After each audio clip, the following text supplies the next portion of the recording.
नमस्कार दोस्तों, मैं मोहित शर्मा आपका स्वागत करता हूं वेदांत के एप्लीकेशन पे। दोस्तों शुरुआत करते हैं अपनी इकोनॉमी क्लास की। जैसा कि हमने लास्ट क्लास में आपको बताया था कि कोर को किस तरीके से हमें स्थिर रखना है, कम करना है, ये सब मैंने आपको बातें बताई थी।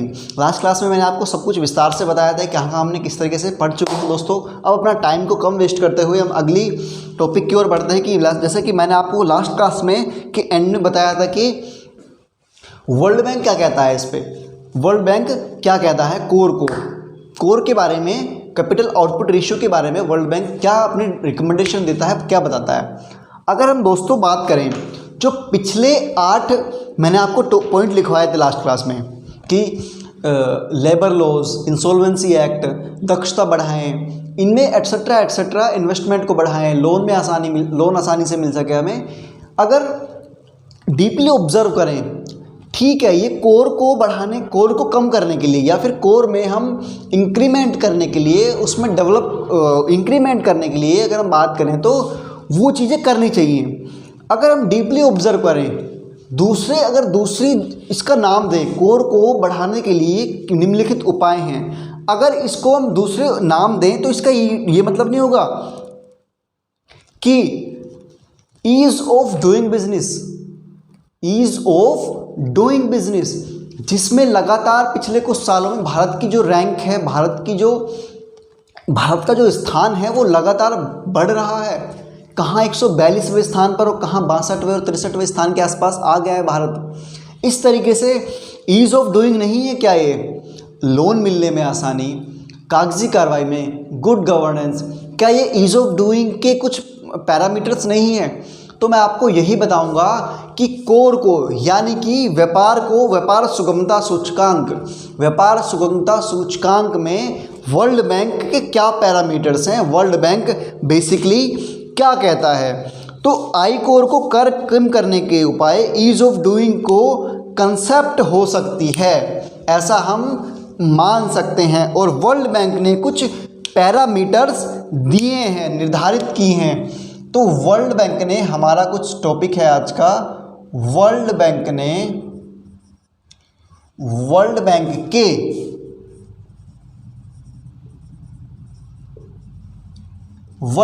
के parameters for ease of doing business,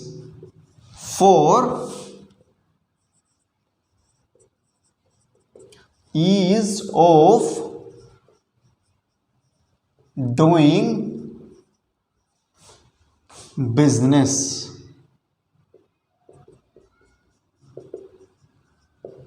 ये होता है सर वर्ल्ड बैंक इसमें क्या कहता है, वर्ल्ड बैंक इसमें क्या कहता है। दोस्तों चलिए, क्या पैरामीटर्स हैं इसके, पैरामीटर्स को हम जानते हैं। क्या पैरामीटर्स हैं दोस्तों कि बेसिकली वैसे तो वर्ल्ड बैंक ने 10 ईज ऑफ डूइंग बिजनेस के लिए 10 पैरामीटर्स दिए हैं। कौन कौन से दिए हैं, चलिए उन पर एक झलक डालते हैं, उन पर एक चर्चा करते हैं। तो सर पहला पैरामीटर्स दिया है इनका स्टार्टिंग ए बिजनेस। इसका मतलब क्या है सर, बिल्कुल समझाएंगे। स्टार्टिंग ए बिजनेस का मतलब ये है दोस्तों कि अगर कोई बिजनेस स्टार्ट करना चाहता है तो कितनी आसानी हो रही है उसे बिजनेस स्टार्ट करने में, कितनी आसानी हो रही है उसे लाइसेंस लेने में, गवर्नमेंट का परमिशन लेने में, अप्रूवल लेने में, उसे कितनी आसानी हो रही है। उसके पैरामीटर्स, तो पहला पैरामीटर्स होगा स्टार्टिंग ए बिजनेस स्टार्ट करने से पहले जो अप्रूवल लेना पड़ता है उसमें कितनी आसानी है गवर्नमेंट की तरफ से, और भी एट्सेट्रा रीजंस होते हैं। तो ये पहला पैरामीटर होगा कि इजी है या हार्ड है, स्टार्टिंग ए बिजनेस करना इजी है या हार्ड है, पहला पॉइंट। दूसरा पॉइंट होगा दोस्तों, अगर बात करें डीलिंग विद कंस्ट्रक्शन परमिट। अगर मेरे को कोई कंस्ट्रक्शन का काम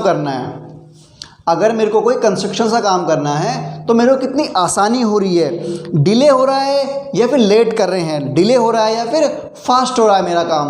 अगर मेरे को कोई अप्रूवल लेना है तो क्या लिखेंगे सर इसमें, dealing with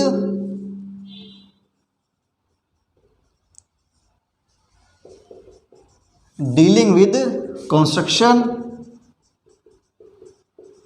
permits,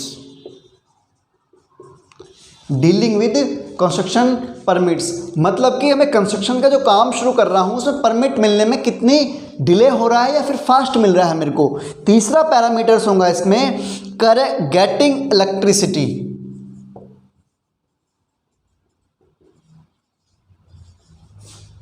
getting electricity की बात। अब ऐसा ना हो कि 24 घंटे में से 18 घंटे बिजली गुल, 24 घंटे में से 12 घंटे बिजली गुल और मेरे को जनरेटर चलाना पड़े, मेरी एक्स्ट्रा कॉस्ट होगी वहाँ पे, मेरे को एक्स्ट्रा कॉस्ट देनी पड़ेगी तो प्रॉफिट कम होगा। ऐसा ना हो कि गवर्नमेंट बिजली प्रोवाइड नहीं कर रही है, इस तरीके से ना बिजली मेरे को आसानी से मिल पाए।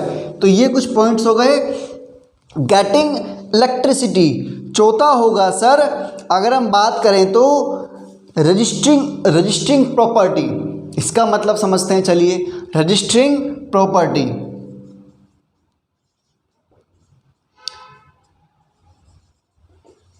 रजिस्टरिंग प्रॉपर्टी की अगर हम बात करें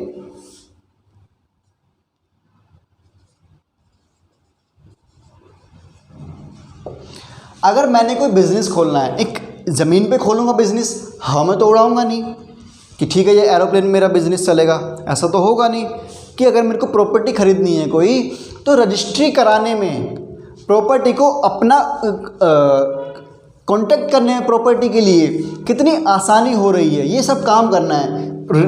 प्रॉपर्टी को अपने रजिस्टर कराना अपना कि ये मेरे नाम पर फलाना फलाना ठिकाना नाम से कंपनी के नाम पर ये प्रॉपर्टी है, MPL नाम से ये प्रॉपर्टी रजिस्टर्ड है, ये सब बातें। फिफ्थ होगा, अगर हम बात करें तो इसमें दे रखा है वैसे तो प्रोटेक्टिंग इन्वेस्टर। चलिए प्रोटेक्टिंग इन्वेस्टर की बात करते हैं।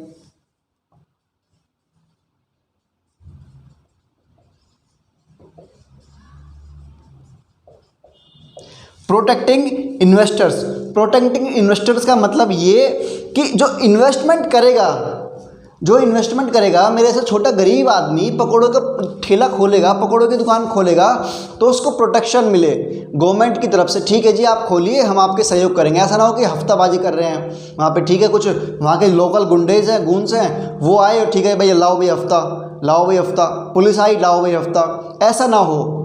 उसमें जो इन्वेस्टर हैं उनकी सिक्योरिटी हो, उनके प्रोटेक्शन मिले। अगला होगा सर पेइंग टैक्स। अगर हम बात करें अगला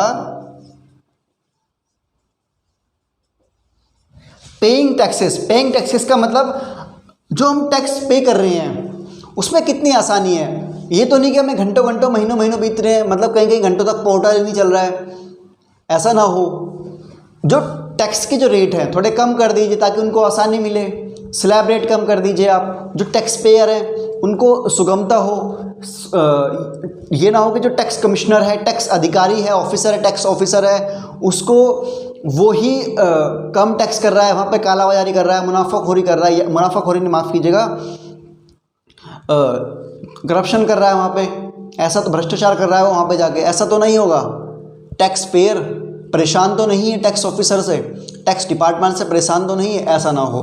तो वहाँ पे हमें पेइंग जो टैक्सेस है उनकी ईजी करनी है इसमें। उसके बाद हमें करना है सर ट्रेडिंग अक्रॉस बॉर्डर्स। यहाँ पे लिख दूँ मैं, सातवां आ जाएगा, नहीं आएगा, चलिए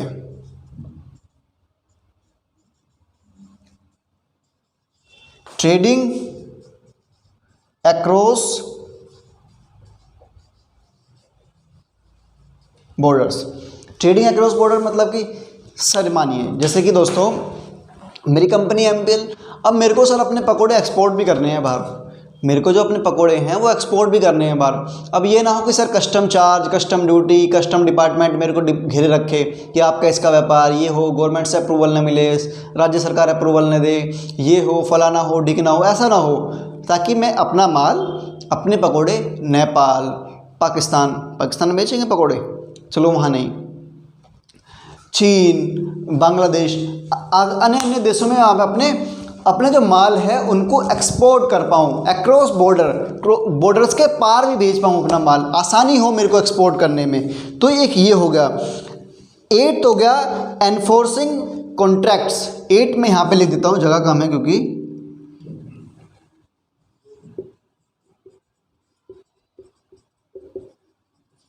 एनफोर्सिंग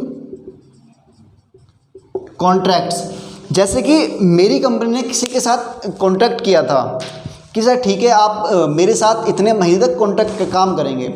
अब या तो मैं धोखेबाजी करूं कि नहीं ठीक है मैं उस कॉन्ट्रैक्ट को फाड़ दूं, मतलब उस कॉन्ट्रैक्ट की बात ना मानूं, या फिर दूसरा बन जाए सेकंड पार्टी है उस कॉन्ट्रैक्ट को ना माने। तो अगर हम कोर्ट में जाएं तो कोर्ट पर हमारा इतना विश्वास हो, कोर्ट हमारे मामले को सुलझा सके, हमें विश्वास बना रहे हमारा। तो कॉन्ट्रैक्ट जो बात की गई इसमें एनफोर्सिंग, जो कॉन्ट्रैक्ट हैं उनको एनफोर्स करे, जहाँ भी हम देश में या कोई से भी देश में हम एनफोर्स करेंगे या फिर अपना बिजनेस खोलेंगे, माफ़ कीजिएगा दोस्तों, बिजनेस खोलेंगे। अगला होगा sir resolving insolvency. Resolving insolvency,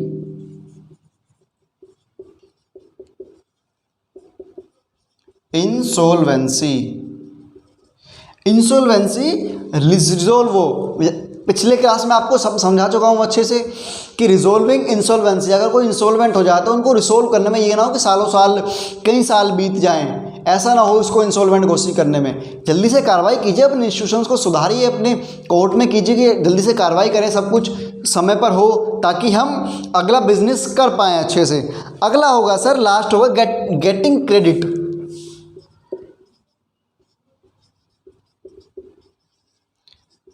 getting credit, उधार। हमें उधार लेने में कितनी आसानी हो रही है, लोन लेने में कितनी आसानी हो रही है।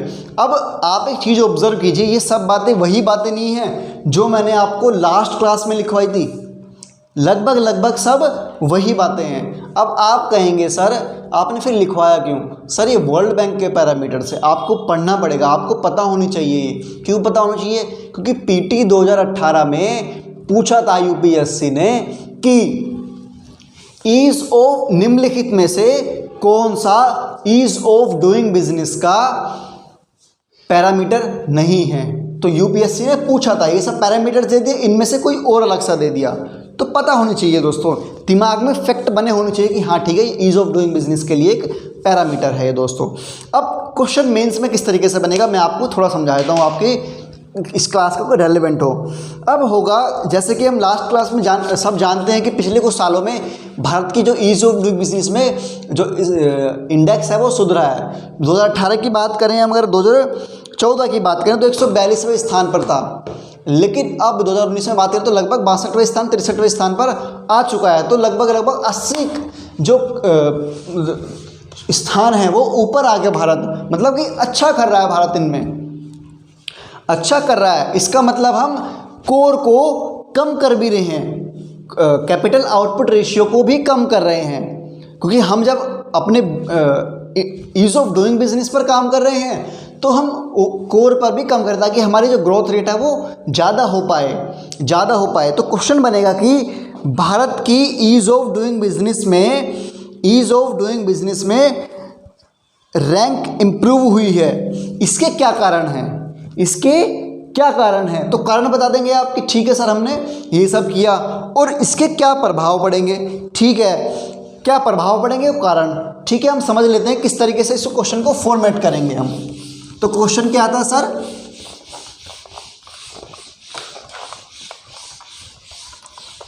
क्वेश्चन क्या था कि ईज ऑफ डूइंग में भारत की रैंकिंग सुधरी है। ठीक है, हम इंट्रो के साथ इसको भी दे देंगे। इंट्रो होगा हमारा डाटा के साथ कि भारत की 2014 में इतनी रैंकिंग थी, 2015 में इतनी, 2016 में इतनी, 2017, 18, 19, 20 में इतनी हुई लगभग। तो हम बात कर लेंगे डाटा के साथ, इसको इंट्रो के साथ कर देंगे। अब उसमें बात कही गई है कि इसके कारण क्यों सुधरी है भारत की रैंकिंग इतनी, वाई। तो आप लिख देंगे उसमें से भी कोई, या तो मैंने आपको लिखवाया था कोर को कम करने के लिए उपाय, या फिर हम ईज ऑफ डूइंग के जो वर्ल्ड बैंक द्वारा जो दिए गए पैरामीटर्स हैं उनको समझ लेंगे, उनको लिख देंगे कि सर हमने क्या क्या काम किए हैं। हमने ईज़ ऑफ डूइंग में जो मान के चलिए स्टार्टिंग बिजनेस आसान है हमारे यहाँ पे, उसके बाद जो टैक्स है, टैक्स के बारे में हमने रिबेट दी हुई है। उसके बाद अगर हम बात करें ट्रेडिंग अक्रॉस बॉर्डर आसान हुआ है, हम लोगों को यहाँ पे विदेशों में व्यापार करने के लिए उनको आसान बनाते हैं। उसके बाद हम सारे नहीं लिखने हैं, 4-5 पॉइंट लिख दीजिए कि हाँ हमने इस स्तर पर ये काम किए हैं। इसी वजह से भारत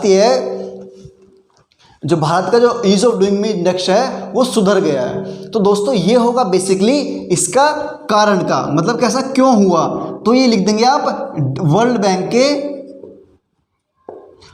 बैंक के पैरामीटर, या फिर अपने हिसाब से जो भी आपको सुटेबल लगे। और उसके बाद हम अगर बात करें तो कंक्लूजन क्या दें, इसका कंक्लूजन क्या दें, या फिर इसके प्रभाव के बारे में बात करेंगे। इसके प्रभाव क्या पड़ेंगे, तो इसके इम्पैक्ट क्या होंगे सर, इम्पैक्ट जान लेते हैं चलिए। उससे पहले इम्पैक्ट भी तो पूछा है, इम्पैक्ट क्या होंगे सर। जब देखिए COR कैपिटल आउटपुट रेशियो कम होगा तो सर GDP हाई होगा, सिंपल। GDP हाई होगा तो सर क्या होगा, जो इकोनॉमिक डेवलपमेंट होगा लोगों का, और COR भी कम होगा। अब COR कम होगा, अब आपको GDP ग्रोथ रेट होगा, इकोनॉमिक डेवलपमेंट होगा, लोगों को रोजगार मिलेगा, लोगों विकास करेंगे लोग बाग, तो सर अपने आप ही इसके प्रभाव आप जान पाएंगे, सिंपल इम्पैक्ट पड़ेगा इसका। अब इसमें कंक्लूजन में क्या लिखना है सर दोस्तों, कंक्लूजन में इसके लिखना है, थोड़ी क्रिटिसाइज भी कर दो थोड़ा सा, कि सर जो ये आंकड़ा है ठीक है, हम भारत अच्छा काम कर रहा है पिछले कुछ सालों में, लेकिन जो ये आंकड़े हैं, जो वर्ल्ड बैंक जो आंकड़े देता है सिर्फ 2 शहरों के बिहाफ पे देता है। कौन कौन से शहर है, दिल्ली और मुंबई। पूरे भारत को इसमें इंक्लूड करना चाहिए, जो फिर भारत के जो मेन शहर हैं, बड़े शहर हैं, और भी शहरों को इसमें ऐड करना चाहिए, ताकि उनकी भी स्थिति जान पाएँ हम। क्या उन सिर्फ 2 शहरों के हम ईज़ ऑफ डूइंग बिजनेस कह सकते हैं क्या, पूरे भारत में ईज़ ऑफ डूइंग मानेंगे ना। जब हम पूरे भारत की रैंकिंग दे रहे हैं तो पूरे भारत को मानो ईज़ ऑफ डूइंग का। तो कंक्लूजन में ये देख सकते हैं, ठीक है हम अच्छा कर रहे हैं और भी अच्छा करने की आशा करते हैं हम, लेकिन पूरे भारत के शहरों को हम इसमें इंक्लूड कर सकते हैं दोस्तों। तो इस तरीके से हमें मेंस में आंसर लिख सकते हैं इसमें। तो मैं आशा करता हूं दोस्तों, बिल्कुल ही छोटी क्लास है लेकिन बिल्कुल अच्छी है यूपीएससी के मेंस के पॉइंट ऑफ व्यू से। मेंस में लिखने के लिए मैंने आपको पिछले 2-3 क्लासों में आपको मेंस में लिखने के लिए स्किल्स बताई है कि किस तरीके से आपको आंसर फॉर्मेटिंग करनी है। साथ साथ दोस्तों हम इसी पर काम करते रहेंगे, हम पढ़ेंगे, उसके साथ मेंस में प्री में किस तरीके से क्वेश्चन बनने की संभावनाएं हैं मैं आपको ये भी बताऊँगा दोस्तों। फिक्र करने वाली कोई बात नहीं है, जब हम हैं तो किस बात का गम है। चलिए दोस्तों, आज के लिए मुझे आज्ञा दीजिए, अगली क्लास में मिलते हैं अगले अच्छे धांसू एकदम धमाकेदार टॉपिक के साथ। तब तक के लिए आज्ञा दीजिए। नमस्कार दोस्तों, जय हिंद दोस्तों।